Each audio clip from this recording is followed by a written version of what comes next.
चार दोस्त 12वीं पास करने के बाद एक होटल में छोटी सी पार्टी कर रहे होते हैं और बातों ही बातों में चारों डिसाइड करते हैं कि आज से 40 साल के बाद आज ही के दिन 1 जनवरी को हम फिर से यहीं मिलकर पार्टी करेंगे। और हाँ, जो सबसे आखिर में आएगा सबका बिल वही पे करेगा।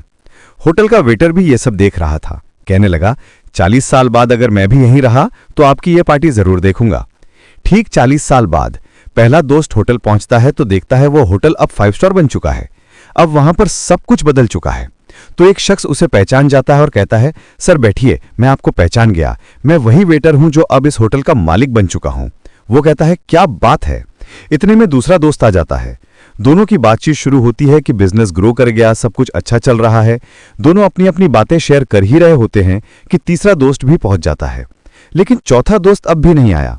तो जो सेठ होता है वो कहता है, आप ऑर्डर कीजिए, मेन्यू में खाना वगैरह सेलेक्ट कीजिए, इतने में आपका दोस्त भी आ जाएगा। अब खाना भी लग गया। वेट करते करते काफी देर हो गई। उदास मन से ये तीनों दोस्त डिनर शुरू कर देते हैं। तीनों ने डिनर कर भी लिया, लेकिन चौथा दोस्त अब भी नहीं आया।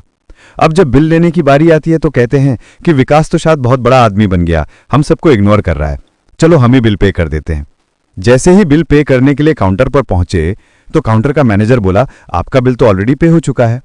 अब तीनों अपने चौथे दोस्त के ना आने की शिकायत करते करते होटल से बाहर निकले ही थे कि तभी एक सरकारी गाड़ी वहां आकर रुकती है।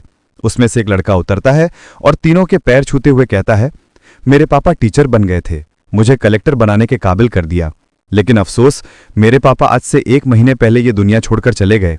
उन्होंने आखिरी वक्त में आपके इस वादे के बारे में मुझे बताया था और कहा था कि जब तीनों पार्टी खत्म कर लें तो उसके बाद तो वहां जाना और पेमेंट वगैरह कर देना। लड़का हाथ जोड़कर बोला, मेरे पापा अब इस दुनिया में नहीं रहे, उनका वादा पूरा करने के लिए मैं आया हूं। अब ये तीनों नम आंखों से रियलाइज करते हैं कि हम 40 साल बाद ही क्यों मिले, 40 दिन बाद क्यों नहीं मिले। अपनों से हमेशा मिलते रहिए, इससे पहले कि कोई आपका अपना ये दुनिया छोड़कर चला जाए, क्योंकि ये आदमी सिर्फ एक पानी का बुलबुला है।